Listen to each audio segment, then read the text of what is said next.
Il est surprenant de constater à quel point les gens en savent si peu sur le ciel. Le ciel est, dans toute la création, ce que la nature a fait de plus précisément orienté vers l'homme afin de le séduire, dans l'unique but de lui parler et de lui apprendre. Et c'est pourtant l'aspect le plus ignoré. John Ruskin.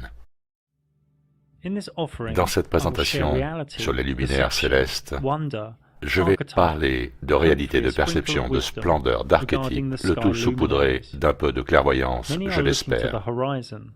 Beaucoup observent l'horizon, observent les formes. Beaucoup sont devant leur ordinateur, cherchent d'autres terres, d'autres modèles théoriques. Mais peu lèvent la tête sur ce qui est réel et observable. L'une des choses les plus remarquables dans le mystérium des luminaires est ce que l'on appelle le Soleil, une source sensationnelle et énigmatique de véritables cycles, de véritable énergie, de véritables merveilles. Il n'y a rien de nouveau sous le Soleil. La vérité est unique et éternelle. Le Soleil est l'émetteur central de chaleur et de lumière donnant la vie. Seul un idiot peut prétendre le connaître.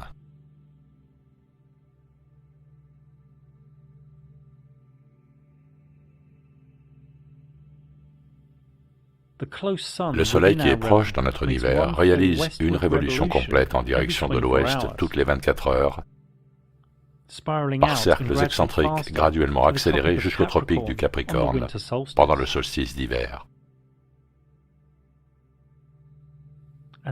Et par cercles concentriques graduellement ralentis jusqu'au tropique du Cancer pendant le solstice d'été, ce qui produit les saisons. Si on regarde à l'ouest, on peut voir le soleil se coucher en se déportant légèrement sur la droite, prenant une trajectoire courbe. Et à l'approche du solstice d'été, dans le nord de la Norvège, on peut constater que le soleil ne disparaît jamais aux yeux de l'observateur.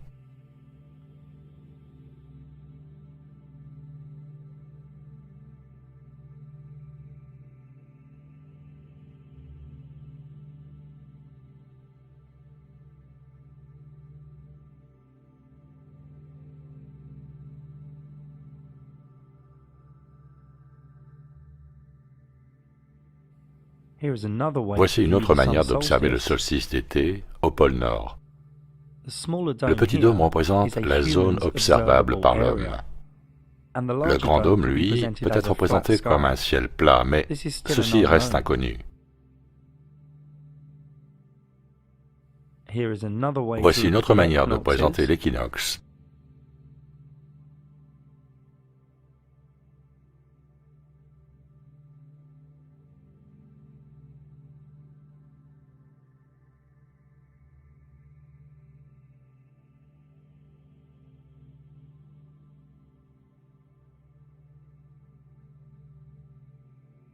Ici, nous sommes à Tenerife en juin.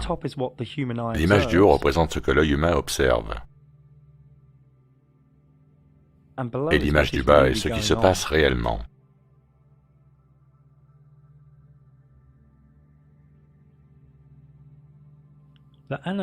L'analème est la figure tracée dans le ciel par les différentes positions du Soleil relevées à une même heure et depuis un même lieu au cours d'une année calendaire. Celle-ci provient de Hong Kong dans l'hémisphère nord. On peut voir que la boucle est plus grande lorsque le Soleil est dans l'hémisphère sud, car il couvre une plus grande distance sur son orbite. Cela montre clairement que l'orbite du Soleil s'élargit et se contracte. Et cela reste identique même depuis l'équateur et même depuis l'hémisphère sud. La boucle sud est toujours plus grande, comme on peut s'y attendre. Ici, dans Stellarium, j'ai mis l'heure à 17 heures en Europe, face au sud-ouest, et fait apparaître l'écliptique qui représente la course du Soleil. Quand on fait des bonds de 24 heures, on peut voir que le Soleil a réalisé une orbite complète à chaque fois. Et vers la fin mai, on peut le voir plus haut dans le ciel, et ce jusqu'au solstice d'été le 21 juin. Puis ensuite, il recommencera à apparaître de plus en plus bas dans le ciel jusqu'au solstice d'hiver en décembre. Ne laissez personne vous embrouiller avec ce non-sens de la journée de 23h56.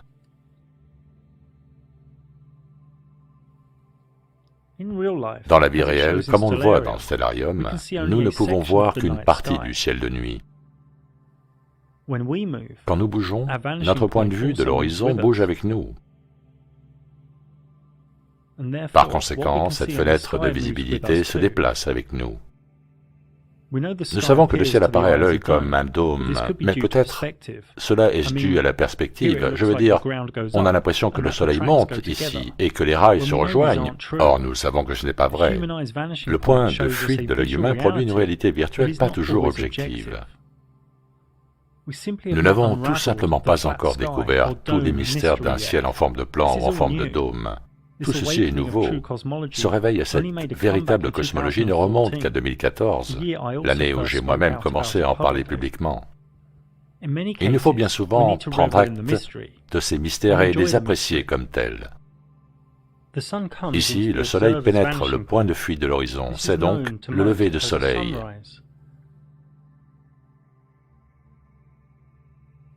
Là, le soleil quitte le point de fuite de l'horizon. C'est donc le coucher de soleil. Si on s'élève en altitude, celui-ci réapparaît dans votre champ de vision car le point de vue s'est agrandi. Quand le soleil se couche au Japon, il est à son zénith à Madagascar et est aussi en train de se lever en Floride. Une trigonométrie approximative nous indique que le soleil se trouve entre 2000 et 4000 miles de la surface terrestre. Cela en considérant qu'il s'agit d'un objet agissant selon les règles acceptées de la physique, ce qui pourrait ne pas être le cas. Ces couchers et levées de soleil nous apparaissent souvent de tailles différentes. Cela est dû à l'une ou plusieurs des choses suivantes: la position de l'observateur, le relief terrestre, la température des océans, le brouillard atmosphérique et la température de l'atmosphère. Donc à quelle altitude se trouve notre Soleil? Nous avons des images évidentes de ce que l'on appelle en anglais les hotspots. Cette couche de ciel bleu est d'une épaisseur d'environ 15 km. Pourquoi est-elle bleue? Personne ne le sait réellement. Certains pensent que c'est un éparpillement de lumière, d'autres qu'il s'agit de gaz ionisé, d'autres encore de plasma. La réalité fait elle aussi partie de ce mystérium des luminaires. Le Soleil n'est pas éloigné de 150 millions de kilomètres. Si vous le croyez, alors vous êtes encore sous la programmation matricielle. Et il m'est même arrivé d'entendre des rumeurs comme quoi les adorateurs du Soleil s'aiment tellement qu'ils font des enfants et qu'ils confient ces mêmes enfants, leurs enfants, toute la semaine à des centres de programmation, mais ça, c'est pour une autre fois. Le Soleil n'a pas d'éruption, mais il comporte des taches solaires. Personne ne sait exactement ce qu'elles sont ou ce qui en est à l'origine. Mais elles nous aident à prouver que le Soleil au-dessus de nos têtes oscille, ce qui semble à l'observateur être une rotation. La lumière du Soleil produit en effet beaucoup d'effets irrationnels, quasiment impossibles à décrypter logiquement. Voici un modèle d'observation de l'impact de la lumière solaire projetée sur plusieurs mois.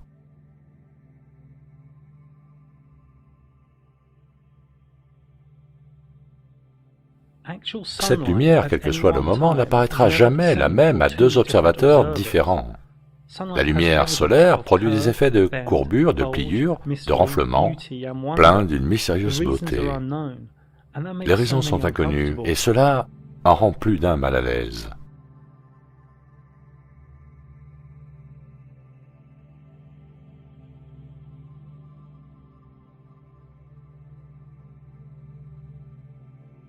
Nous ne savons même pas s'il s'agit vraiment d'un objet, mais nous savons qu'il est l'émetteur central de chaleur et de lumière donnant la vie. Pour moi, il s'agit probablement d'une conscience intelligente, possiblement à cheval sur deux réalités, quelque chose de très éloigné de notre faculté de compréhension globale, un chef-d'œuvre de géométrie réflexive, issu de la conscience spirituelle du mystérium des luminaires. Le soleil est vénéré et considéré depuis des lustres. Le calendrier aztèque en grès leur indique notre période actuelle comme étant celle du cinquième soleil. Les Aztèques se considéraient comme le peuple du soleil dont le devoir suprême était de lui faire des offrandes de sang. En Inde, à Odisha, le temple Karnak du soleil, qui date d'au moins 2000 ans avant l'ère chrétienne, dispose de cadrans solaires complexes et intriqués. Ces 24 roues, par une utilisation subtile de l'ombre de la lumière du soleil, permettent de mesurer la magnitude des différents cycles et unités de temps. Partout, à travers le monde, existent différents symboles du soleil et de nombreux temples alignés sur sa course, marquant le solstice et l'équinoxe. D'un point de vue astrologique, le soleil représente la personnalité de base de l'individu, l'ego, doté de vitalité. Il est au centre de la constellation du lion. Beaucoup de dieux soleils existent à travers le monde, en Égypte, en Inde, tout comme l'archétype Jésus du christianisme. Et dans le christianisme, existe la théologie des astres, où il est beaucoup question de luminaires dans le ciel. Jésus est le Fils de Dieu, il est le soleil, qui parcourt les 12 signes du zodiaque. Il se déplace avec 12 disciples, Joseph a 12 frères, les 12 tribus d'Israël. Le tableau La Scène, de l'alchimiste Da Vinci, présente les 12 signes du zodiaque participant au dernier souper de l'année avant la crucifixion du Fils de Dieu, du soleil donc, en novembre, après le baiser de la mort du scorpion Judas. La naissance de Jésus, le 25 décembre, correspond au moment où le soleil se lève à partir de son point le plus bas de l'année. Le soleil naît, le Fils de Dieu. Cette métaphore existe dans d'autres cultes du dieu solaire bien plus anciens que Jésus. L'empereur romain Constantin, que l'on peut considérer comme le fondateur du christianisme, vénérait le soleil, même après avoir offert le christianisme aux masses, au début du IVe siècle. Il a aussi changé le jour dédié au culte, passant du sabbat le samedi au dimanche Sunday, le jour du soleil. Le soleil était un élément important dans la recette secrète des alchimistes qui permettait de créer la pierre philosophale. Et il est aussi placé au centre de l'arbre de vie de la Kabbale. Dans le Srimad Bhagavatam, il est dit au chapitre 11, 22, 31, la vision de la forme visible du soleil et de son image réfléchie dans l'ouverture de l'œil se rejoignent pour mieux se révéler, mais son origine, perchée dans le ciel, s'auto-manifeste. De cette manière, l'âme suprême, à l'origine de toutes les entités, et qui en est donc de fait séparée, agit par l'illumination de sa propre transcendance, comme source ultime de la manifestation silencieuse de toute matière, de tout objet. Démocrite, avant l'ère chrétienne, fit une citation qui va nous aider dans notre découverte des luminaires. Il deviendra évident qu'il est difficile de discerner les propriétés réelles que possède chaque objet. La Lune est l'autre volumineux luminaire dans le ciel. Elle a toujours été une énigme. Elle a toujours été vénérée, et l'énergie dégagée de ses phases mystiques affecte grandement la vie dans cette réalité. Un mystique dit une fois, « Regarde la Lune dans le ciel, pas celle qui se reflète sur le lac. » Un autre dit, « La Lune cache toutes les étoiles, sauf les plus brillantes. » Un taoïste dit également, la Lune n'engage pas le combat, elle n'attaque personne, elle ne s'inquiète pas, elle ne tente pas de s'imposer, elle garde son cap et pourtant, de par sa vraie nature, elle influence délicatement. La Lune est de la même taille et à la même distance que le Soleil et suit de près la course de celui-ci que l'on appelle l'écliptique. Il faut 24 heures et 51 minutes à la Lune pour effectuer une révolution complète au-dessus de nos têtes. Elle est donc plus lente que le Soleil. La Lune est toujours proche de l'écliptique, sur un spectre de 5 degrés au-dessus ou en dessous. Elle apparaît et disparaît, tout comme le Soleil le fait.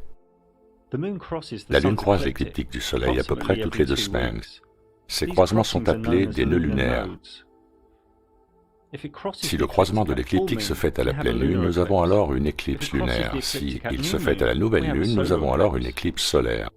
Gardez ceci en mémoire pour plus tard. Il faut à la Lune 29 jours, 12 heures et 44 minutes pour compléter un mois lunaire ou un cycle lunaire. De la nouvelle lune à la lune croissante, puis la pleine lune, puis la lune décroissante et enfin retour à la nouvelle lune. En raison de cette course, la lune se trouve à un moment précis au cours de chaque mois lunaire, au plus proche de la Terre, c'est le périgée, et à un autre moment précis où elle en est le plus éloignée, c'est l'apogée. Le Soleil se déplace plus vite que la Lune. Il finit donc par la rattraper, produisant ainsi une nouvelle lune, puis la dépasse. Nous pouvons voir ici plus précisément que les phases lunaires dépendent du positionnement relatif de la Lune par rapport au Soleil dans le ciel de la Terre plane. Ces deux luminaires sont liés par ce que l'on pourrait considérer comme une énergie pranique, magnétoélectrique ou chi. Le premier quart de lune est visible lorsqu'elle est à moitié illuminée et se produit quand elle se trouve à 90 degrés par rapport au Soleil dans le ciel. À la pleine lune, celle-ci est totalement illuminée et cela se produit lorsqu'elle se trouve à 180 degrés par rapport au Soleil dans le ciel. La lune s'éclaire et s'éteint elle-même. Elle se branche. Elle se débranche. Il y a des raisons de penser que cette relation géométrique est à l'origine des marées des océans, car l'eau salée est ionisée et peut donc réagir aux ondes magnétoélectriques. Une autre manière d'expliquer la course de ces luminaires est de dire que la Lune se déplace de 14,5 degrés par heure et le Soleil de 15 degrés dans le même temps. Sur 24 heures, la Lune perd donc 12 degrés sur le Soleil. Les gens acceptent l'idée que le Soleil s'auto-illumine. Ils devraient donc accepter l'idée que la Lune puisse aussi s'auto-illuminer. Un moyen facile de savoir si la Lune est montante ou descendante est de considérer sa forme en forme de lettre C ou de lettre D, le C en phase décroissante et le D en phase croissante. Ces phases peuvent être prévues longtemps à l'avance de par les vitesses constantes du Soleil et de la Lune. Cela fonctionne comme une horloge géométrique, un calendrier dans le ciel, pour ainsi dire. Les calendriers chinois, thaï, hindous, islamiques et hébraïques font toujours aujourd'hui le lien avec les cycles lunaires, avec le mois lunaire. Si on prend une photo de la Lune au même endroit avec un décalage de 51 minutes chaque jour, décalage dû au fait que la Lune se lève chaque jour 51 minutes plus tard, pendant tout un mois lunaire, vous obtiendrez son analème.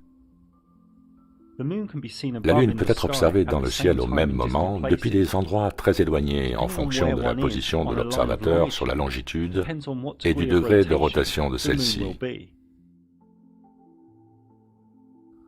À un observateur stationnaire, la Lune apparaît comme effectuant une rotation dans sa course d'est en ouest dans le ciel. Cela est uniquement dû à la perspective. En fait, la Lune n'effectue pas de rotation. Ce n'est qu'une apparence de rotation dans un sens, jusqu'à son zénith, au-dessus de votre tête, puis ensuite dans l'autre sens. Quel que soit l'endroit où chaque être humain se trouve sur Terre, celui-ci n'a toujours vu qu'une seule face de la Lune. Il est par conséquent irrationnel qu'elle puisse apparaître dans leur subconscience ou leur conscience comme étant sphérique. En face de Lune décroissante, plus le Soleil se rapproche de celle-ci, plus elle perd de son pouvoir d'auto-illumination. Et quand le Soleil en est très proche, elle le perd complètement. Elle ne peut plus s'auto-illuminer. Elle disparaît. Certains pensent que nous devrions voir une silhouette noire, mais on ne sait pas, nous ne voyons rien, et rien ne peut être capté par les caméras et télescopes. Il n'y a rien. Et cette nouvelle lune pourrait justement être ça, une toute nouvelle lune. Nous reparlerons de ceci un peu plus tard. Quelques jours après le début de la nouvelle lune, pendant la phase de lune croissante, on peut observer son morceau apparent s'illuminer, et la lune de déployer à nouveau son énergie. À d'autres instants du cycle lunaire, et très rarement, on peut voir quelque chose qui semble traverser la lune. Et dans ces images, nous ne savons pas s'il s'agit d'une étoile ou d'un drone à haute altitude. Il arrive aussi à certains autres moments que la Lune apparaisse en transparence avec le ciel bleu, alors que celle-ci est plus haute en altitude que les couches qui produisent ce ciel bleu. Donc serait-elle semi-transparente sur ces images? N'est-elle que partiellement présente? Quand la Lune est à moitié illuminée, l'autre moitié, elle, est-elle là ou pas? Le mystérium des luminaires ne nous a pas encore donné une réponse claire et précise jusqu'à présent. Nous ne savons pas, et nous devons continuer à creuser ce mystère. Nous ne savons pas ce qu'est la Lune.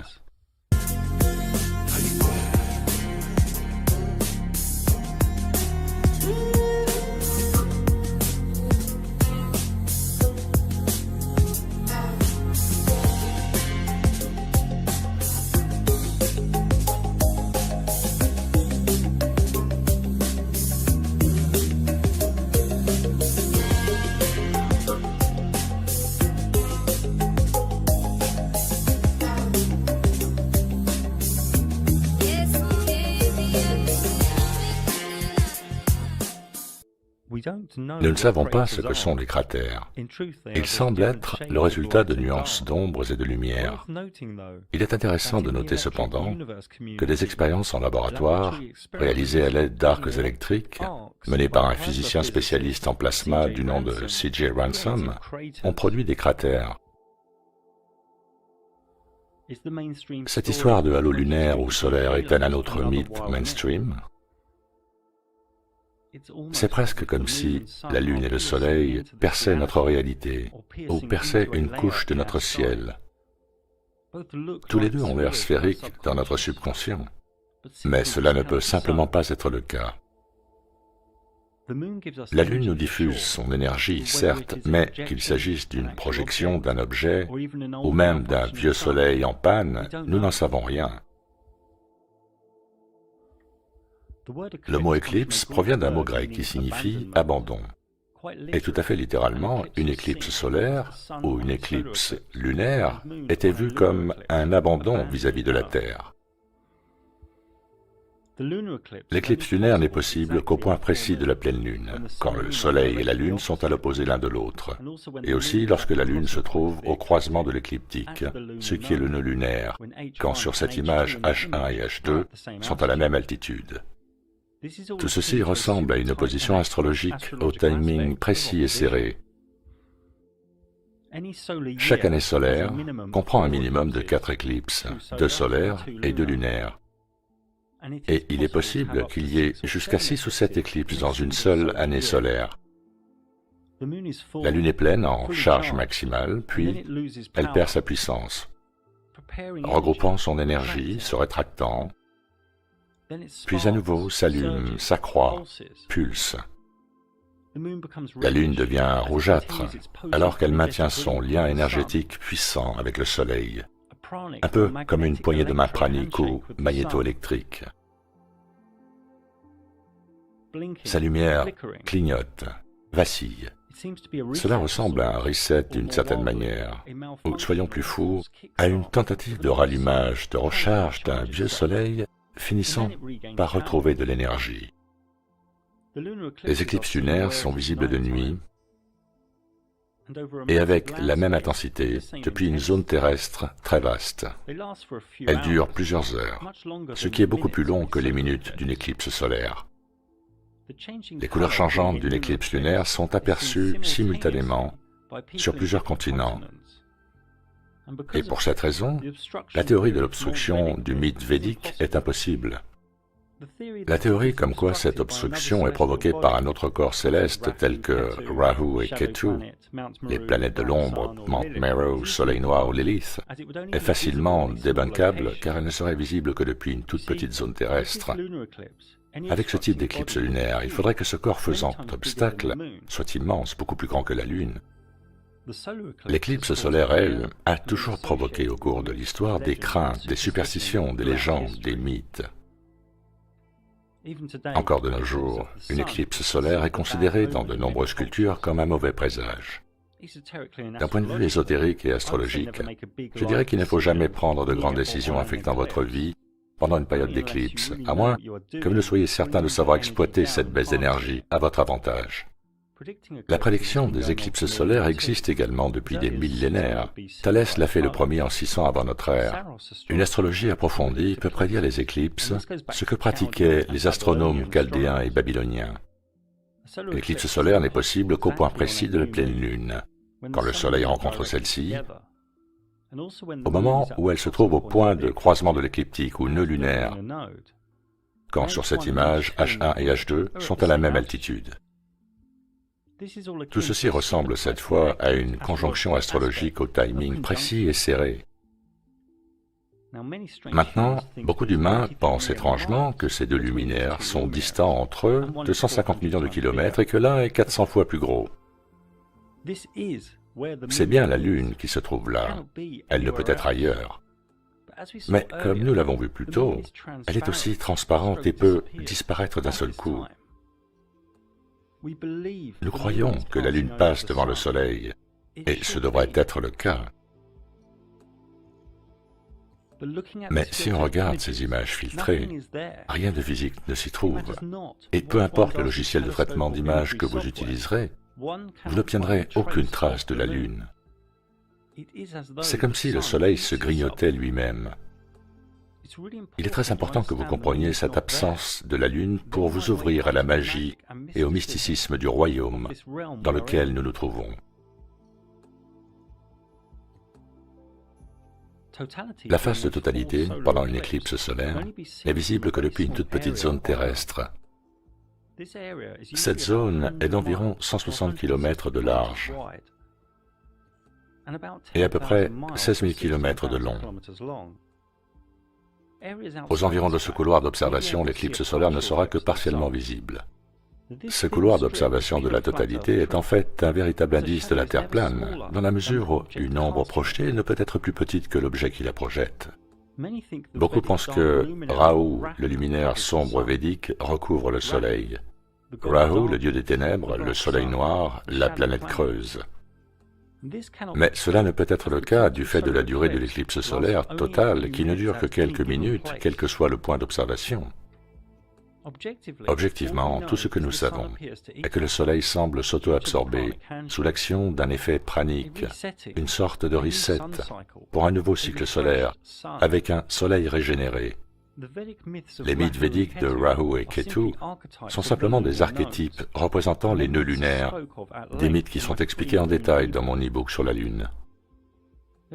Il y a trois types d'éclipses solaires: partielle, annulaire et totale. La différence entre une éclipse totale et une éclipse annulaire permet de confirmer que la Lune se déplace en se rapprochant et en s'éloignant de nous, d'où le périgée et l'apogée. J'ai écrit une thèse dans mon e-book sur la Lune, sur la possibilité que celle-ci soit un vieux soleil en panne. Oubliez les vieux schémas et écoutez la logique. La Lune est de la même taille et à la même altitude que le Soleil. Elle se déplace sur une trajectoire presque identique à celle du Soleil. Elle est un peu plus lente que celui-ci. Son énergie et sa recharge sont directement liées à sa géométrie par rapport au Soleil. Et ces deux luminaires affectent toute forme de vie sur Terre. Tous les deux présentent des évidences de leurs propriétés magnétoélectriques. Il existe de nombreux anciens mythes dans lesquels, pour certains d'entre eux, nous nous trouvons. Par exemple, les Aztèques pensent que nous en sommes au 5e soleil. Vous trouverez dans mon e-book, qui, je le précise, est gratuit, de nombreux autres exemples de mythes, de légendes et de panthéons. La Lune est inondée de mystique, de superstitions et d'ésotérisme. La nouvelle Lune est comme le départ d'une vague remplie de nouvelles intentions. La pleine Lune représente la fin de sa course. La Lune descendante figure le ressac de cette vague, donc le déclin. Une femme en bonne santé a un cycle menstruel calé sur la phase de pleine Lune ou de nouvelle Lune. Et d'un point de vue ésotérique, il est bien plus bénéfique d'entamer un jeûne les jours précédant la nouvelle Lune. À la pleine Lune, la glande pinéale est plus réceptive, le voile spirituel est donc, pour ainsi dire, plus fin. La plupart des humains a une énergie dense et vit dans la matrice des 5 sens et de la personnalité, et par conséquent est déconnecté des cycles énergétiques de la Lune. Les phases lunaires affectent également la plantation des cultures végétales et de nombreuses autres choses. En termes astrologiques, la Lune a une âme, des émotions, des humeurs, une subconscience, et est le siège du signe du Cancer qui relie aux sentiments, à l'espoir, à l'intuition, à la culture et à la maternité. La Lune fait l'objet de plus d'une centaine de divinités à travers le monde, remontant à plusieurs millénaires, qui de l'adoration, de la vénération de celle-ci en tant que déesse, favorisant la fertilité, ou en tant que personnification ou symbole. Les plus notables sont Diane chez les Romains et la triade Céline, Artémis et Hécate chez les Grecs. Certains disent même que l'islam et Allah proviennent d'un culte lunaire, tirant son origine d'un mythe arabe pré-islamique. Dans l'alchimie des hermétiques, le soleil et la lune doivent s'accorder en soi, tout comme le masculin et le féminin, la logique et l'émotion, la communication et le sentiment, doivent l'être en parfaite harmonie avant que l'élixir ne puisse se déclencher. La lune est le 9e séphira violet dans la Kabbale et représente l'initiation et nombre d'autres choses. Dans l'Arabie ancienne, le cheminement de la lune au travers des 12 signes du zodiaque au cours d'une année lunaire était divisé en 28 maisons lunaires, chacune d'entre elles étant contrôlée par un esprit qui pouvait être invoqué à l'aide de talismans et d'amulettes. Quelle que soit cette maison, la magie bienveillante se pratiquait toujours en lune montante, tandis que la magie malveillante, elle, se pratiquait en lune descendante. Ce système était populaire pendant la Renaissance en Europe et on peut aujourd'hui encore constater qu'il était toujours pratiqué. Les charmes de la lune sont un mystère pour elle-même.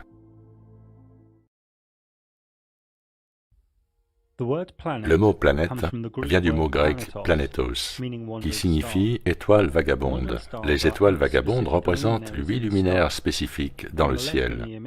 De la gauche vers la droite, nous avons sur cette image Mercure, Vénus, Mars, Jupiter, Saturne, puis les moins visibles et plus lentes, Uranus, Neptune et Pluton.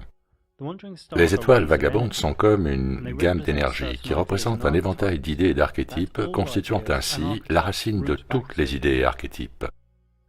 Et une conception de l'univers que nous possédons également en nous. Le microcosme dans le macrocosme, le macrocosme dans le microcosme. Ce qui est en bas est comme ce qui est en haut. Chacune de ces étoiles vagabondes est liée à certains symboles, mythes et divinités, comme nous allons le voir. Ce modèle géocentrique ancien était en fait très proche de la réalité et fut utilisé pendant plus d'un millénaire avant que l'élite ne le détruise. L'erreur dans ce modèle est que les étoiles vagabondes sont toutes très proches de l'écliptique, supposant que chacune se trouve à une distance similaire de la Terre. Par contre, il est juste de montrer que certaines sont plus rapides que d'autres. Il est également à noter que chacune d'entre elles a une couleur et un éclat uniques. Voici une autre manière un peu crue de modéliser l'esthétisme des étoiles vagabondes, toutes proches de l'écliptique. Notez ici que les vitesses ne sont pas les bonnes. Chaque étoile vagabonde a son propre mouvement rétrograde. Rétrograde est un terme utilisé pour décrire le phénomène de boucle que chacune d'elles effectue dans le ciel avant de reprendre sa course normale.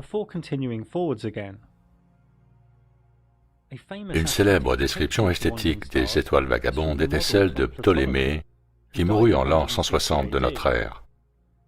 Son modèle, aujourd'hui moqué par les masses, était en fait très proche de la réalité. Mais là aussi, elles sont proches de l'écliptique, avec moins de distance entre elles. Par conséquent, ces grandes orbites, ces grands cercles, ces écarts ne sont pas corrects. On ne voit pas non plus si ce mouvement rétrograde, cette boucle, se fait en changeant d'altitude ou simplement en restant à la même altitude. Il est important d'insister sur le fait que chacune de ces étoiles vagabondes a sa propre course, son propre cycle, complètement indépendant de tous les autres luminaires dans le ciel. Ces déplacements, quelle que soit leur description, forment toujours une géométrie harmonieuse. Nous y reviendrons un peu plus tard. On pourrait passer des heures sur chacune de ces étoiles vagabondes. Je vais passer quelques minutes à vous parler des caractéristiques propres de leur mouvement et de l'archétype de leur énergie, de leur force pranique. Mercure vient du latin Mercurius, qui signifie aussi mercredi. Donc Mercure représente les mercredis. Mercure n'est pas du tout ce que l'élite veut que vous pensiez. Un rocher sphérique en rotation distant de 70 millions de kilomètres, ça c'est du contrôle de masse. Les adjectifs qui me viennent à l'esprit sont divin, géométrique, fractal, interdimensionnel et conscience. Mercure se déplace toujours à proximité du Soleil, et pour cette raison, elle est la plus difficile à observer à l'œil nu. Ici, j'ai changé les paramètres de lumière de sorte que l'on puisse avancer par bande de 24 heures et constater son avancée, puis son mouvement rétrograde avec retour au même point, ce cycle répétitif se complétant en 88 jours. Sur n'importe quelle représentation de carte astrologique, les luminaires sont toujours décrits en révolution autour de la Terre plane, au milieu, toute proche de l'écliptique. La Lune peut sembler aller vite ici, mais elle est plus lente que le Soleil et prend du retard toutes les 24 heures. Mercure reste proche du Soleil, le dépasse, puis rétrograde pour repasser derrière. Est-ce ainsi qu'elle orbite autour du Soleil? Est-ce une boucle, comme Ptolémée le pensait? Nous n'en sommes pas vraiment sûrs, mais c'est probable, au moins certaines fois, dû au fait qu'il arrive que Mercure, par moments, ne passe pas derrière, mais devant le Soleil. Et cela arrive 13 ou 14 fois par siècle, particularité connue sous le nom de transit de Mercure. Il vous faut des filtres spéciaux pour pouvoir l'observer, et cela vous démontrera à quel point les étoiles vagabondes sont petites. Le prochain transit de Mercure aura lieu en novembre 2019, puis en 2032. Cet événement dure à peu près 6 heures. Habituellement, Mercure passe derrière le Soleil, donc se passe-t-il la même chose qu'avec la Lune? Mercure disparaîtrait-elle à proximité du Soleil? Et qui pourrait dire qu'elle est vraiment là quand elle passe devant? Ce cercle noir pourrait bien être un effet pranique ou magnétoélectrique, similaire à une éclipse solaire. Il est dit que Mercure comporte des phases, tout comme la Lune, qui se déroulent pendant un long cycle de 88 jours. Ce graphique est sommaire, et cette boucle n'est pas une affirmation. Ce pourrait être une ligne droite ou une ellipse. Mais cela montre, comme avec la Lune, que le côté le plus proche du Soleil est auto-illuminé. Cela montre aussi que, si la phase à 26% à gauche la fait apparaître plus grosse que la phase à 51% à droite, et si ces images sont fiables, cela suggère un changement d'altitude plus élevé dans sa boucle rétrograde. Du point de vue de l'astrologie, Mercure signifie l'esprit, l'apprentissage, la communication, la pensée, la logique, la raison et la connaissance. Mercure est au centre de la constellation de la Vierge, un signe de terre, l'énergie de l'intellectualisme, de la raison, du sens pratique, un éventail harmonieux et utile de services pour surmonter la matière. Elle est également au centre de la constellation des Gémeaux, signe d'air, l'énergie de l'information, de l'intelligence, du changement, de la parole, de la sociabilité, de la spontanéité, de la versatilité et de l'indécision. Le mouvement rétrograde de Mercure est le plus craint de toutes les autres étoiles vagabondes. En phase rétrograde, la puissance, la force de cet éventail d'énergie est affaiblie. Cet éventail se replie sur lui-même. Pendant cette phase, l'électrique peut surjouer. Les échanges et les contrats peuvent être retardés ou comporter des malentendus. C'est un moment pour la reconsidération, mais pas pour le démarrage de nouveaux projets ni pour la signature de nouveaux contrats, l'achat de nouvelles fournitures électriques, de propriétés ou de véhicules. La plupart des divinités et archétypes notables sont reliés à Mercure par les dieux romains du commerce, de l'échange et du profit, et également par Hermès, le dieu grec de l'alchimie, né de Thoth, le dieu égyptien de l'écriture, de la connaissance et de la table d'émeraude. Dans la Kabbale, Mercure est le 8e séphira, et elle est encore liée à de nombreuses autres choses. Vénus vient du mot latin Veneris, qui signifie vendredi. Vénus est loin d'être ce que le prof de sciences de votre école locale pense.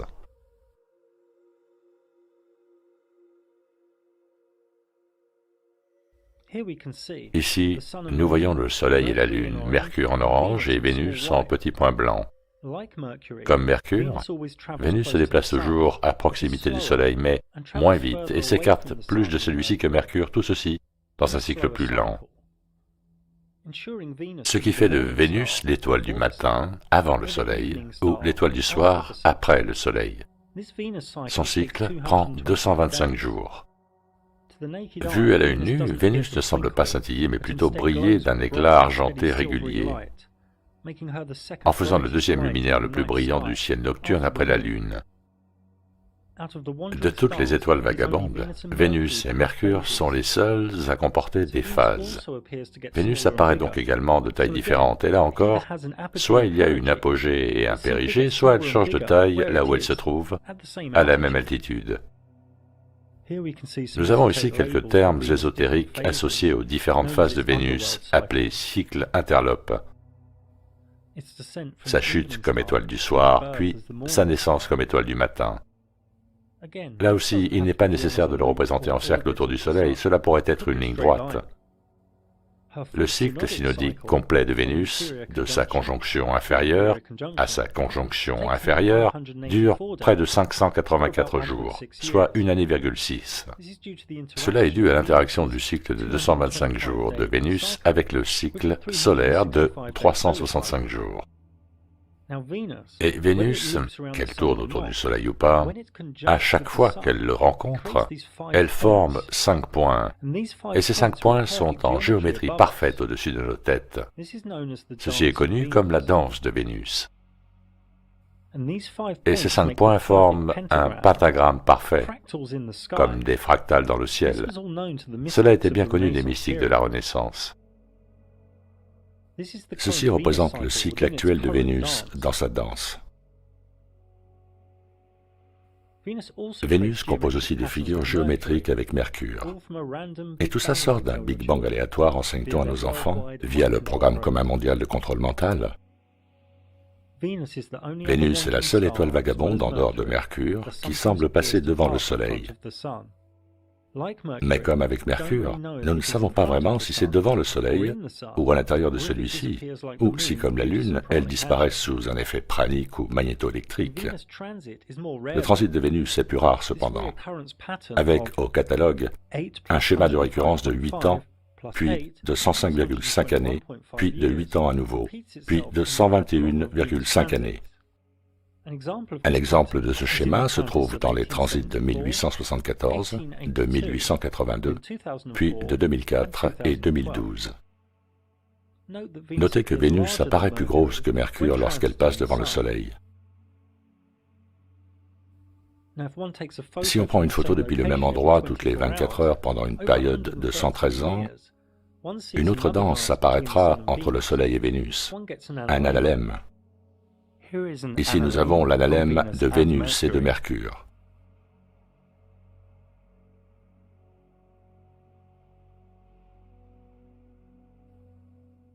On peut prétendre que toutes les deux sont en orbite autour du Soleil.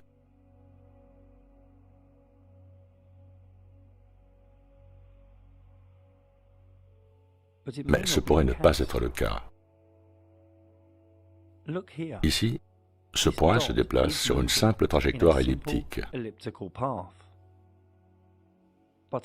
Mais si on ajoute d'autres points, celle-ci apparaît maintenant verticale, du haut vers le bas et d'un côté à l'autre.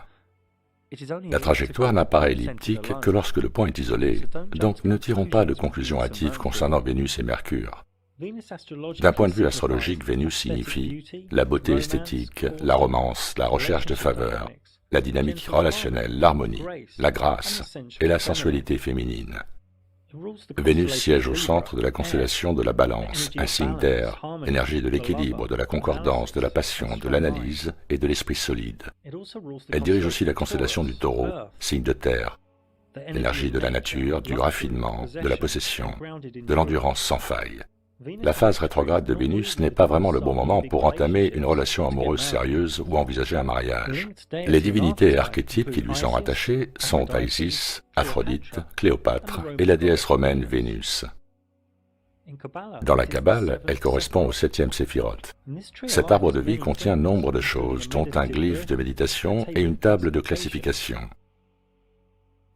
Table qui permet à tous les mythes, toutes les herbes, les pierres précieuses, les fragrances et les divinités ayant jamais existé d'y trouver leur juste place. Dans un séphiroth, ou dans l'une de ses 22 branches. Le vieux codex Maya de Dresde savait exactement à mesurer précisément les cycles de Vénus. Et sur sa dernière page, y est décrit une inondation cataclysmique. Mars, Saturne et Jupiter sont moins complexes. Elles se déplacent sur leur propre écliptique, sans s'occuper du Soleil ou d'autres luminaires. Elles ont un mouvement rétrograde de temps en temps, mais pas de phase, ni de transit. Ce sont des luminaires dans le ciel faisant ce qu'ils ont à faire. Ils disent que Mars a 2 lunes, Jupiter 64 et Saturne 62. Il n'y a aucune preuve que ce soit des lunes. Ce pourrait être quelques petits luminaires disposés autour d'un plus gros. Il n'y a également aucune preuve de l'anneau de Saturne.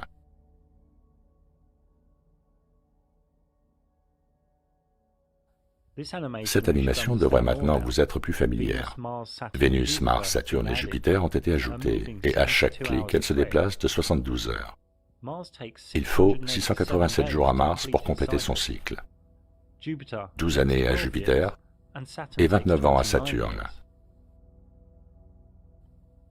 Si vous ne comprenez pas cette animation, ne vous inquiétez pas, nous y reviendrons plus tard. Là encore, du fait de leur mouvement rétrograde, ces étoiles vagabondes produisent de nombreux schémas géométriques. Mars est au centre du Scorpion et du Bélier et représente l'énergie de l'intrépide guerrier, de la force, de l'action, de la destruction, le principe masculin, et est lié au dieu de la guerre. Jupiter dirige le Sagittaire et le Poisson. C'est l'énergie de l'expansion, du voyage, de la foi, de la prospérité, de la clémence, de la chance, et est lié aux divinités de la justice et au roi. Saturne dirige le Capricorne et le Verseau. C'est l'énergie de la restriction, de la limitation, de la discipline, de la solitude, de la structure, et est lié aux divinités de la moisson. Beaucoup sont effrayés par l'archétype de Saturne qui mange des enfants.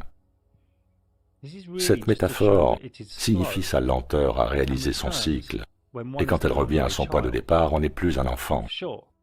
Mais ne doutons pas que les élites actuelles aiment bien croquer le chérubin quand elles se réunissent entre elles. Dans la Kabbale, Mars est le 5e séphiroth, Jupiter le 4e et Saturne le 3e. Là aussi, chaque champ d'énergie possède de nombreux attributs dans les tables kabbalistiques de correspondance.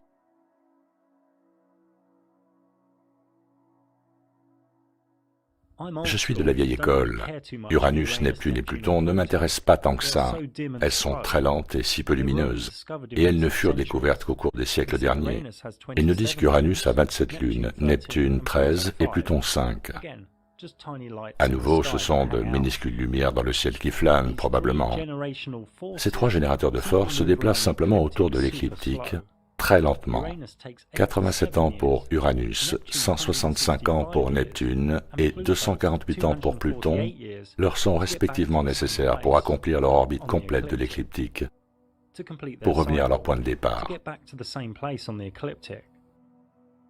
Dans la matrice, on les appelle les planètes lointaines, mais elles ne sont en fait que moins lumineuses et plus lentes, et aucune preuve n'indique qu'elles sont éloignées.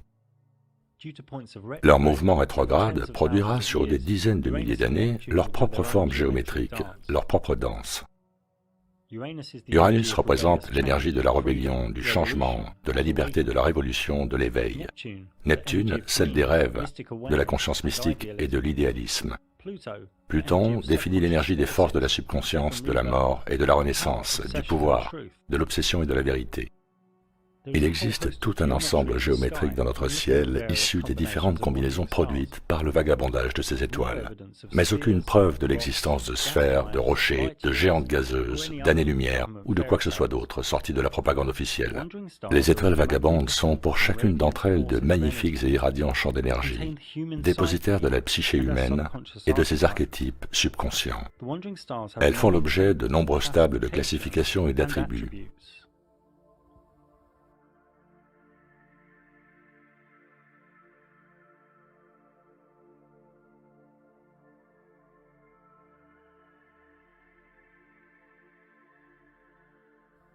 Elles sont également liées au jour de la semaine. Et cette étoile montre dans quel ordre.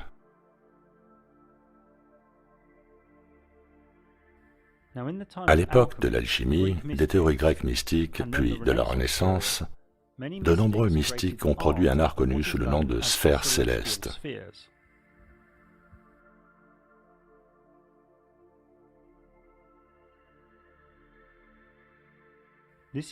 Il ne s'agit pas ici de qualifier les étoiles vagabondes de sphères, ni même d'indiquer leur distance ou leur ordre physique.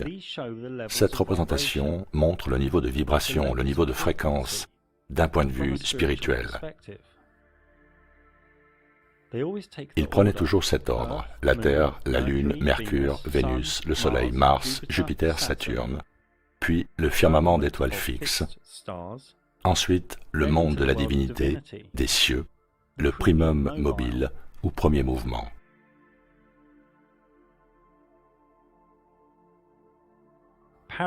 Le paradis, l'infini. Beaucoup évoquent l'idée d'un conseil des dieux y résidant, composé de chacun des dieux des sphères célestes et de chacun des dieux des étoiles vagabondes. Au travers des sphères célestes jusqu'au paradis. Même Dante l'évoquait dans sa cosmologie.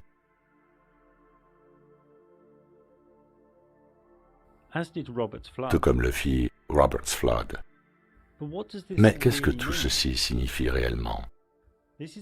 Eh bien, tout est dans la Kabbale. Le voyage intracorporel de l'âme vers le divin pendant la même incarnation, qui commence au 10, les 4 éléments sur Terre,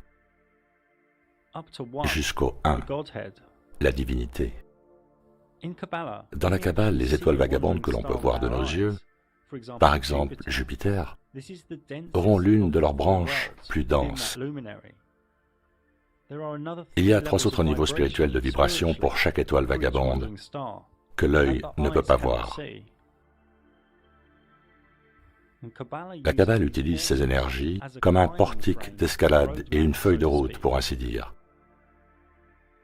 Nombre d'entre vous, par manque d'information, la craignent et la considèrent mauvaise. Mais la Kabbale et son rayonnement d'énergie, dans ce royaume, n'est ni bonne ni mauvaise, elle est simplement. La clé est uniquement le niveau de pureté de chacun. J'ai développé ceci dans un livre que j'ai écrit il y a maintenant 10 ans. Cornelius Agrippa était un théologien allemand et un chrétien mystique. Il a écrit l'Arbatel au début du XVIe siècle, et dans son système, il créa une manière ingénieuse et divine d'utiliser les heures et les jours planétaires les plus en communion avec les forces divines de chacune des sphères célestes, de chacune des 7 étoiles vagabondes sacrées, ce que l'on appelait aussi les esprits olympiques de la Grèce antique. Ceci n'est qu'un élément, n'est que l'un des aspects fragmentés de son pouvoir. L'Arbatel nous dit que les esprits olympiques, c'est-à-dire les dieux qui dirigent ces étoiles vagabondes, résident dans le firmament, qui est la zone, la région de l'espace qui contient toutes les étoiles. Le rôle de ces dieux est d'annoncer les destinées selon la volonté de Dieu. Le truc ici n'est pas de vénérer les esprits olympiques, mais d'en former l'équilibre en soi, puis de trouver l'unité avec le Dieu qui s'exprime au travers de ces 7 vecteurs. Dans le grand livre Corpus Hermeticum, il est dit dans le livre du Sermon sacré, « Et les dieux étaient vus comme l'idée qu'ils se représentaient des étoiles chargées de tous leurs indices, chacune d'entre elles numérotée avec un dieu en leur sein. » Puis encore, le paradis était vu dans la représentation des 7 cercles. Ces dieux étaient visibles sous forme d'étoiles, chargés de tous leurs indices, pendant que la nature a en elle le pouvoir de mettre ses membres en accord avec les dieux qu'elle possède. Et que la périphérie de ce paradis tournoie dans une course cyclique, née du souffle de Dieu. En ce qui me concerne, je pense que l'une des raisons du contrôle mental et de la fausse cosmologie mise en place par la NASA est qu'ils ne veulent absolument pas que nous sachions ce genre de choses. Ils ont même toute une batterie de soi-disant truthers, spiritualistes, religieux et autres New Age people pour contrecarrer cette information. Tous tremblants de peur, incapables de recherches objectives. Car voyez-vous, si ce royaume magique dans lequel nous évoluons était compris par les masses, tout leur système de contrôle, de convoitise, d'égoïsme, basé sur le physique, s'écroulerait en un rien de temps. Donc ils dépensent des milliards de dollars pour tout ramener à cela, au matériel. Ils nous cachent la divinité, de toutes les manières possibles. Les gens peuvent passer devant une statue de l'archange Michael ou de la Vierge Marie, pas de problème. On leur met un prêtre entre eux et Dieu, pas de problème. Mais allez leur parler des dieux des sphères célestes, des esprits olympiques, et ils vont flipper. Le niveau de conditionnement est bien au-delà de ce qui est rationnel. Et d'après vous, quelle est l'origine des 5 anneaux olympiques? Une couverture d'étoiles fixes, qui toutes bougent à l'unisson, comme une seule, sans aucun indice d'effet parallaxe. Il est probable que toutes les étoiles fixes de cette couverture se tiennent à la même altitude, et à une altitude plus élevée que celle des étoiles vagabondes. Probablement quelque part entre 3000 et 4000 miles au-dessus de la Terre. Il y a environ 10 000 étoiles visibles par l'homme à l'œil nu. Mais à cause du point de fuite de l'horizon de l'œil humain, on peut à peine en voir la moitié depuis son point d'observation.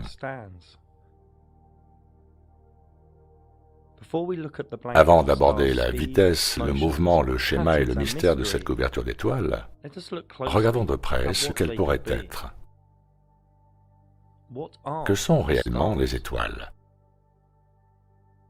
Nous ne disposons pas du terme correct dans notre vocabulaire.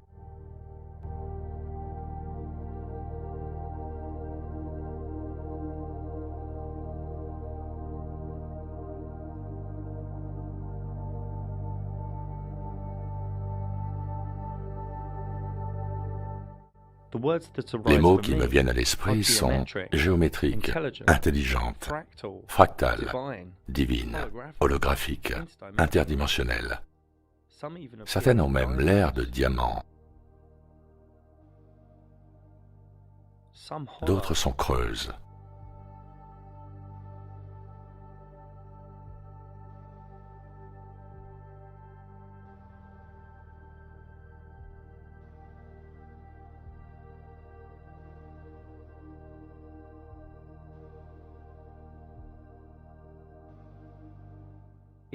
Y aurait-il de l'eau? Serait-ce de la sololuminescence, effet produit par des ondes liquides à haute fréquence créant une bulle qui implose en lumière? Ou est-ce de la cymatique? Ce langage de la fréquence de résonance.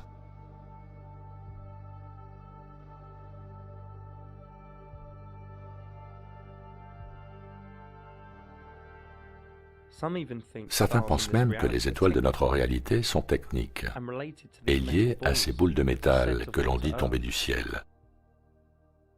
Si l'on zoome au-delà d'une étoile et que l'on augmente la luminosité, celle-ci apparaît à l'œil comme dentelée, comme une boursouflure du firmament.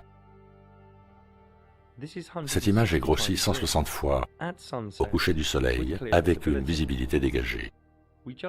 Nous sommes juste ignorants du mystérium des luminaires qui nous est masqué.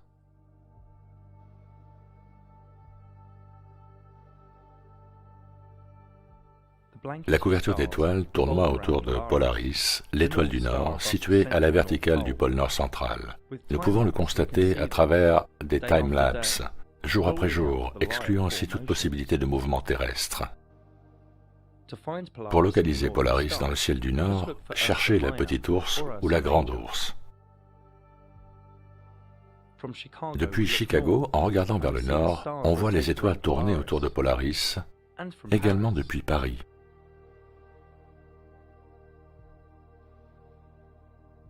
Et depuis le Japon.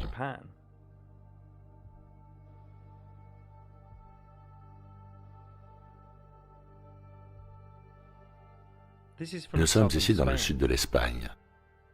Les étoiles réalisent une révolution complète, un cycle complet toutes les 23 heures, 56 minutes et 4 secondes, ce qui est un poil plus rapide que le cycle du Soleil, la Lune étant la plus lente des trois.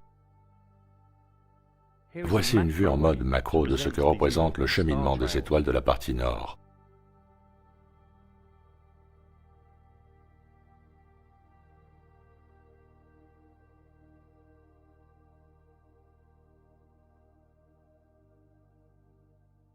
Pour se faire une bonne idée de ce qu'est le mouvement des étoiles, il nous faut regarder dans différentes directions. Là, nous sommes en Arizona, au sud des USA. Regardant vers l'ouest,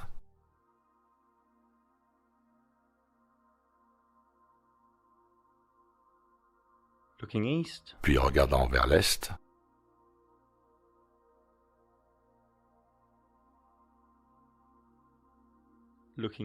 vers le nord,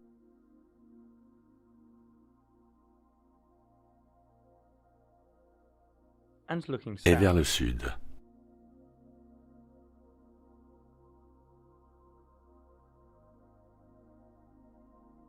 Il y a un anneau de 12 constellations d'étoiles au-delà de l'écliptique, connu comme les signes du zodiaque. Et que l'on soit à Chicago, dans le nord du Mexique,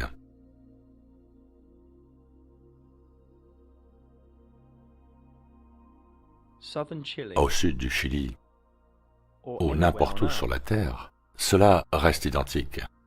Donc si on divise l'écliptique circulaire de 360 degrés en 12 sections, on aura 12 sections de 30 degrés, chacun représentant un signe du zodiaque, qui tous effectuent une révolution complète au-dessus de nos têtes en 23 heures, 56 minutes et 4 secondes. Ces constellations apparaissent à l'envers à ceux qui se trouvent dans l'hémisphère sud, comme on peut le voir sur cette image. Parce qu'il faut aux étoiles 23 heures, 56 minutes et 4 secondes pour faire un tour complet et qu'il faut 24 heures au Soleil pour faire le même tour, tous les 30 jours à peu près, le Soleil entre dans un nouveau signe du zodiaque pour y passer le même temps, jusqu'à ce que le zodiaque le distance à nouveau. On peut voir ce phénomène ici également, où le zodiaque et ses 12 signes sont représentés par l'anneau extérieur. On va d'abord avancer de 2 heures par clic. Et si on avance de 10 jours par clic, on voit le zodiaque faisant la course en tête. Par conséquent, sur une année solaire complète, le Soleil aura parcouru les 12 signes du zodiaque.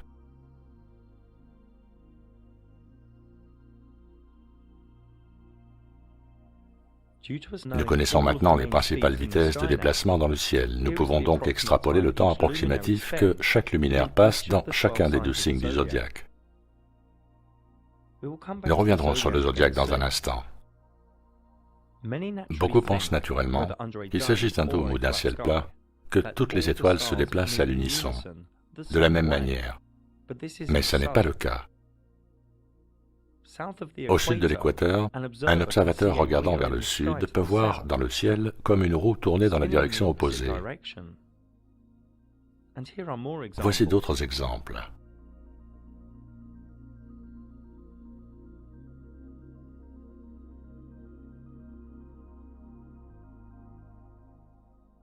Ok, pour prendre nos marques, observons le ciel depuis un même endroit, ici, la Nouvelle-Galles du Sud en Australie.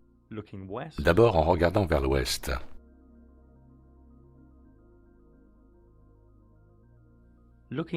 Puis vers l'est.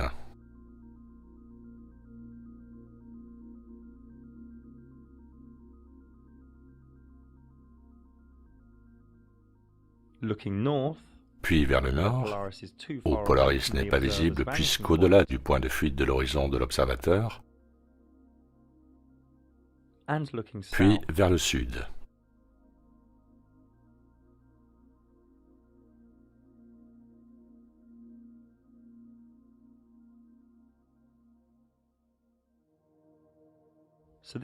La roue que nous observons au sud est intéressante pour 2 raisons. La première est l'apparition de fractales, si des photos sont prises en time-lapse à intervalles différents. Dans ce genre. Et la deuxième, parce que depuis 3 endroits différents sur Terre, on peut observer dans le ciel exactement la même roue au sud. Je répète, notre ciel pourrait être plat ou en forme de dôme, mais observer 3 fois la même roue, identique dans le ciel du sud, reste actuellement totalement inexpliqué par la logique de ce royaume que nous avons pu comprendre à ce jour. Certains pensent qu'il s'agit d'une réflexion dupliquée, que les étoiles dans la partie nord sont en réfraction ou en réflexion de manière déformée. D'autres parlent de perspective. Mais ce qui est très intéressant et pertinent est qu'il faudra aussi, à cette roue du Sud, 23 heures, 56 minutes et 4 secondes pour effectuer sa révolution.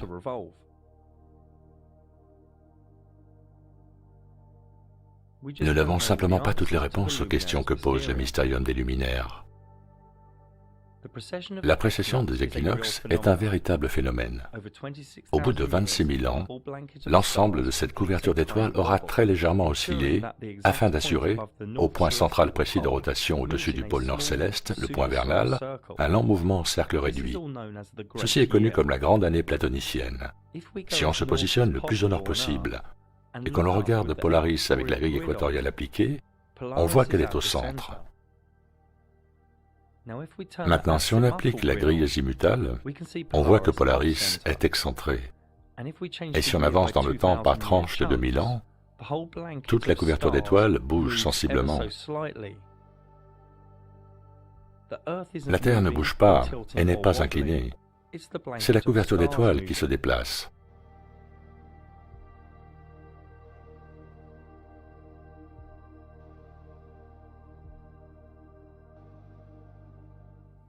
Ce déplacement dans le ciel est très lent, 1 degré tous les 72 ans, donc 360 degrés, une révolution complète, tous les 26 000 ans. Le mouvement de cette couverture ressemble à ceci. Les signes du zodiaque se déplacent dans une direction le long de l'écliptique, mais le mouvement d'oscillation se fait dans l'autre sens, d'où le nom de précession des équinoxes.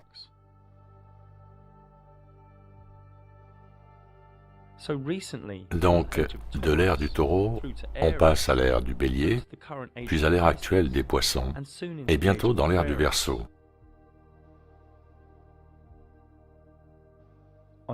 À chaque équinoxe de printemps, le soleil se lève à l'est avec l'ère en cours juste derrière. Nous sommes en train de sortir de l'ère des Poissons pour entrer dans celle du Verseau. Et du fait de cette oscillation de 1 degré tous les 72 ans, l'humanité entre dans une nouvelle ère tous les 2160 ans. Voici un lever de soleil à l'équinoxe pour l'année 4178, bien avancé dans l'ère du Verseau. Le soleil parcourt donc lentement à revers les 12 signes aux équinoxes de printemps, avant de compléter la grande année platonicienne, la précession des équinoxes. Cette nouvelle ère du Verseau arrivera dans à peu près 2 siècles. Le Verseau signifie l'ouverture d'esprit, l'inventivité, l'intellect, le redressement, l'aventure. Et il signifie aussi l'imprévisibilité, la défiance, l'impassibilité, la rébellion. L'accent est mis sur le groupe et non pas l'individu. L'ère actuelle illusoire des Poissons est déjà en train de vivre ces derniers jours, pour laisser place à la nouvelle. Passons à autre chose. L'astrolabe, un instrument magnifique d'intelligence, qui date de 200 ans avant l'ère chrétienne. Il a de nombreuses applications comme indiquer la course du soleil et l'heure de la journée. Il est constitué de 4 plaques et d'une règle, et assemblé, chaque partie a son utilisation spécifique pour mesurer, observer et calculer. Cet instrument peut être utilisé pour localiser les étoiles, les directions cardinales, la position des étoiles vagabondes, les levées et couchers de soleil, les éclipses et bien d'autres choses encore. Et cet instrument fonctionne toujours aujourd'hui, pas besoin de CGI ou de Wi-Fi. Un autre instrument, le planisphère, qui date du XVIe siècle, est un outil qui présente les étoiles visibles dans le ciel à n'importe quelle heure et pour n'importe quel jour. Et cela marche également toujours très bien. Pas besoin de 5G.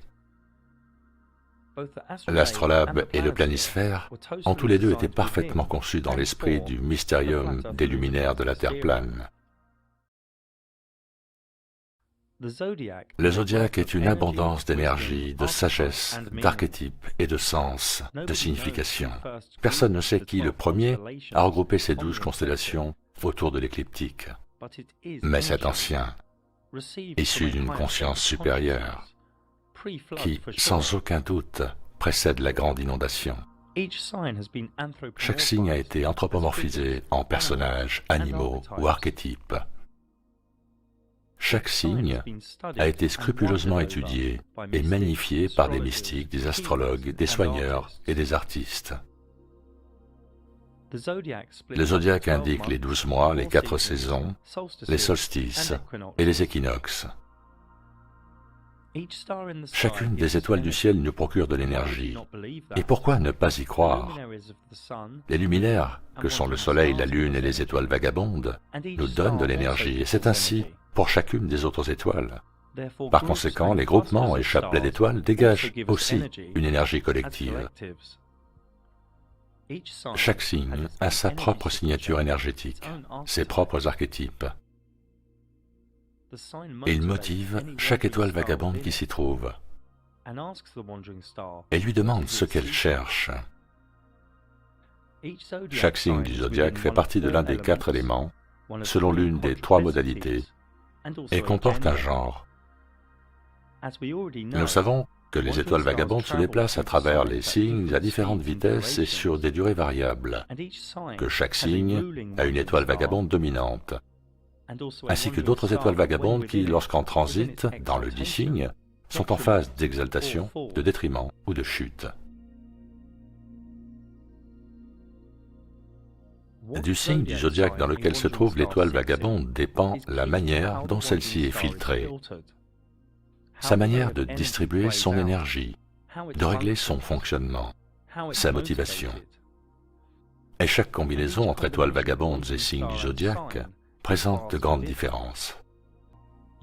La plupart de ces symboles devraient maintenant vous être familiers. Imaginez chaque étoile vagabonde comme une fonction de la psyché de chaque être humain. Imaginez chaque signe du zodiaque comme étant le lieu de quête de l'une de ses fonctions psychiques. Où et comment celle-ci va se dérouler. Voilà ce qu'est l'astrologie. Les étoiles vagabondes et les signes du zodiaque en mouvement constant derrière l'écliptique solaire. Et leur nombre infini de combinaisons, qui sont étudiées, enregistrées, projetées et testées, rendent possible la luminologie, l'optimisation de l'énergie de la lumière, ainsi que la prévention des AVC. Et c'est une science que l'on peut répéter. Edgar Cayce disait: les signes du zodiaque sont des patrons karmiques, les étoiles vagabondes des métiers à tisser, la volonté humaine le tisserand. Les différents aspects sont déterminés par la géométrie spécifique des étoiles vagabondes entre elles autour de l'écliptique solaire. Chaque être humain possède un thème astrologique défini par le moment de sa naissance, un thème natal, une ébauche de l'âme en quelque sorte. Ce thème natal contient vos talents, vos défis, la dynamique de vos émotions et de votre communication, votre évolution et bien plus encore. Les énergies des 12 signes sont déjà présentes en chacun d'entre nous, mais dans un équilibre qui nous est propre, avec des accentuations et des manques. La quête de l'évolution personnelle consiste à trouver l'équilibre idéal entre les 12 schémas, tous rayonnant sur un même octave. Rappelez-vous, tous les signes, toutes les étoiles vagabondes possèdent une énergie qui leur est propre. Quand une énergie est trop accentuée ou trop dominante, cela se traduit par des échanges superficiels. Chacune de ces énergies peut aussi être dans votre thème dormante, faible ou moins puissante. Le thème natal est véritablement une carte de la connaissance de soi. Chaque jour, les différentes permutations des figures géométriques dans le ciel, dont découlent les multiples combinaisons d'énergie, génèrent une abondance dans notre réalité, qui influe sur la dynamique de l'interaction humaine. Si vous superposez votre thème natal avec la carte du ciel d'aujourd'hui, celle de demain, de la semaine prochaine ou de quelque autre jour que ce soit dans le futur, vous constaterez quelles sont les énergies en jeu et serez en mesure de piloter ce moment, cette heure, cette journée, que ce soit une réunion, un mariage ou un nouveau projet. Les élites ne veulent surtout pas que vous sachiez tout cela. Wall Street, le gouvernement, les militaires, tous utilisent cette science céleste. Gardez à l'esprit que l'astrologie n'est pas quelque chose à ignorer ni à craindre, C'est un outil. Chacun a son libre arbitre et peut ainsi dévier toute énergie entrante, bonne ou mauvaise. Le ciel est la salle des machines de notre réalité. Et l'astrologie est comme un doigt pointé sur cette réalité. Les mystiques occidentaux ont soigneusement étudié l'astrologie et savaient comment comprendre et interpréter le ciel. Comment fusionner le macrocosme avec le microcosme de différentes manières.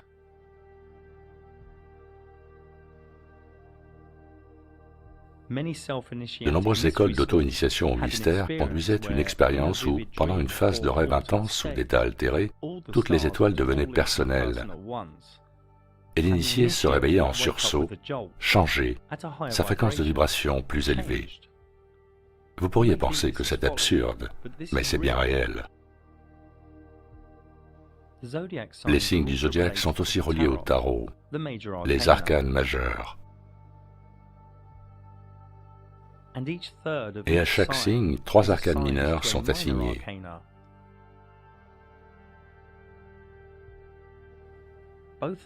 Ce que l'on voit ici. Le profane pense que le tarot n'est que de la cartomancie. Mais ces énergies ont toujours été présentes dans notre ciel à travers le temps, collant comme un gant à celle de la luminologie. Il pourrait être utile de vous demander pourquoi l'astrologie n'est pas enseignée dans les collèges et universités. J'ai eu plus d'une centaine de clients me consultant sur l'astrologie de la Terre plane, et pour une étude plus approfondie sur les changements qu'implique la théorie géocentrique, pour en savoir plus sur les signes, les aspects, les orbes et les maisons, merci de visionner la vidéo qui est dédiée sur cette même chaîne. Il existe des horloges zodiacales Terre plane et des symboles astrologiques tout autour des églises de la vieille Europe. Il est donc un peu surprenant que de nombreux chrétiens contemporains considèrent l'astrologie comme quelque chose de mauvais. Donc relaxez-vous et laissez-vous pénétrer par les images qui viennent.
Il nous reste encore à aborder certains autres luminaires du ciel, ceux à l'histoire folle, toute droit sortie de la matrice.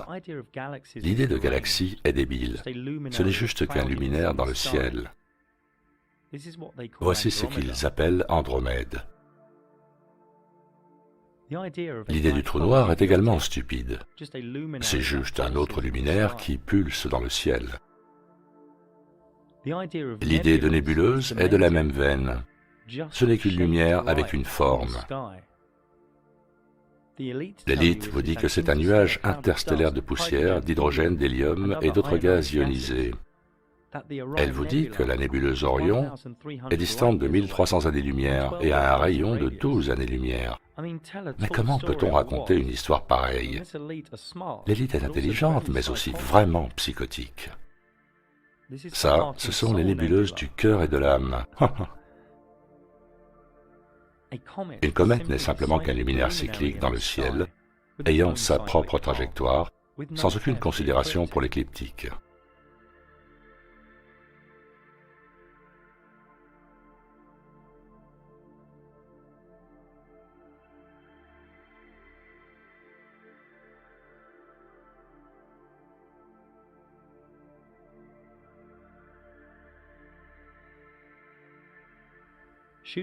Les étoiles filantes ne sont que des lumières qui traversent le ciel, en apparence de façon aléatoire, mais souvent de manière synchronisée. Ce ne sont aucunement des météorites. Il n'y a aucune évidence de l'existence de ces soi-disant chutes de météorites sur Terre. Si cela était vrai, une maison, un bâtiment serait régulièrement détruit. Les très rares et très douteux articles du Smithsonian Institute, que j'ai déjà abordés dans mon travail, et d'autres organes de presse mainstream ne nous donnent aucune preuve sérieuse.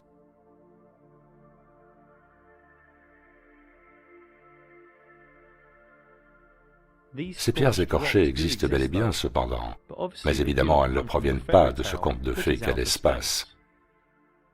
Celle-ci est supposée être la plus grosse météorite sur Terre. Pas de cratère, pas de témoins. Pour nous égarer un peu plus, ceci a un cratère géant, probablement un énorme trou naturel, ou alors le résultat d'une ancienne technologie. Nous ne sommes sûrs de rien. Mais nous savons qu'il ne s'agit pas d'un morceau de rocher qui s'est vaporisé à l'impact. Tout comme nous savons qu'une boule de feu qui laisse ce genre de marque sur le sol n'est pas rationnelle. Vous trouverez plus d'infos sur l'arnaque des météorites et des cratères en visionnant mon documentaire The Edge of Awakening. En ce qui concerne les pluies de météores, ce sont des éclats délicats de lumière qui se produisent en groupe. La pluie de météorites des Perséides en août en est l'exemple le plus lumineux. Cette zone d'étoiles denses et nébuleuses dans le ciel, connue comme la Voie lactée, n'a pas toujours été nommée ainsi. On l'appelait le Grand Rift, ou le Rift sombre, dans différentes parties du monde. J'ai réalisé un documentaire sur les anciens mythes et savoirs sur cette partie des luminaires dans notre ciel. N'hésitez pas à le visionner.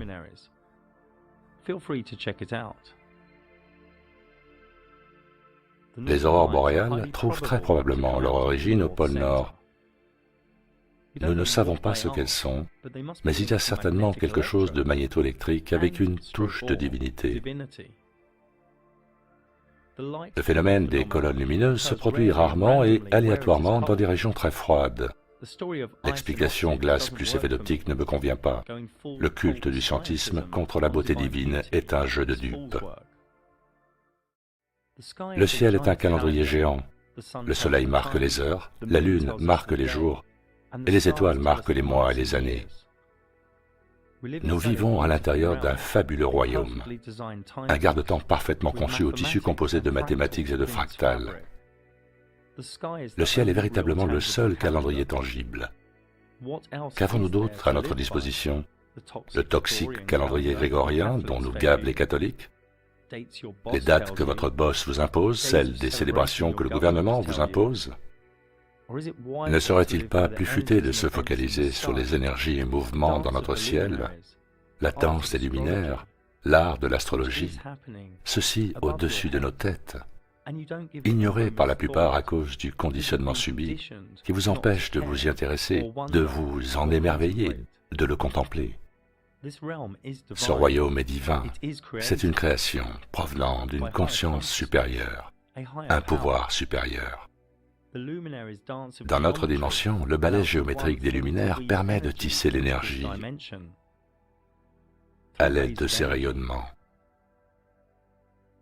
Un échange subtil et délicat avec l'esprit et l'âme, aux permutations multiples incessantes, créant le flux de ce royaume dans lequel nous sommes. Un royaume de fractales divines caché à notre conscience, sublime et discret. Les élites nous masquent la réalité des luminaires afin de limiter l'expérience humaine au physique. Le physique n'est qu'une base, ce n'est pas la réalité. Ils nous veulent coincer dans le séphiroth de Malkout, tel un drone matérialiste et conformiste.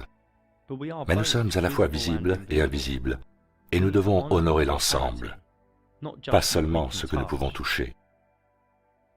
Da Vinci disait, il y a trois sortes de gens, ceux qui voient quand on leur montre, et ceux qui ne voient pas.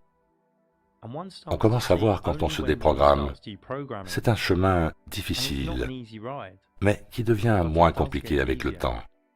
Et c'est le travail du guerrier moderne, se déprogrammer. Nous sommes ignorants de notre cosmologie, mais nous savons que nous habitons un royaume magique divin.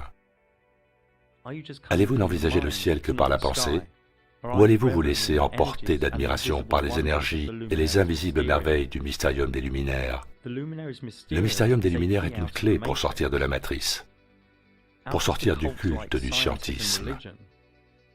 Mais il vous faut embrasser la réalité de ce ciel, aimer celui-ci comme un magnifique cadeau du Créateur. Beaucoup essayent de rationaliser un mystère divin. Notre vie ici est pleine de questions, mais seuls les idiots sont pleins de réponses. Srimad Bhagavatam 2.6.3.7. Parce que nous sommes tous déroutés par l'illusion de l'énergie externe du Seigneur suprême, nous ne pouvons percevoir la manifestation du cosmos que selon nos capacités individuelles. Corpus Hermeticum, le sermon de la montagne. Car je chanterai les louanges de celui qui a tout fondé, qui a fixé la terre et accroché les cieux.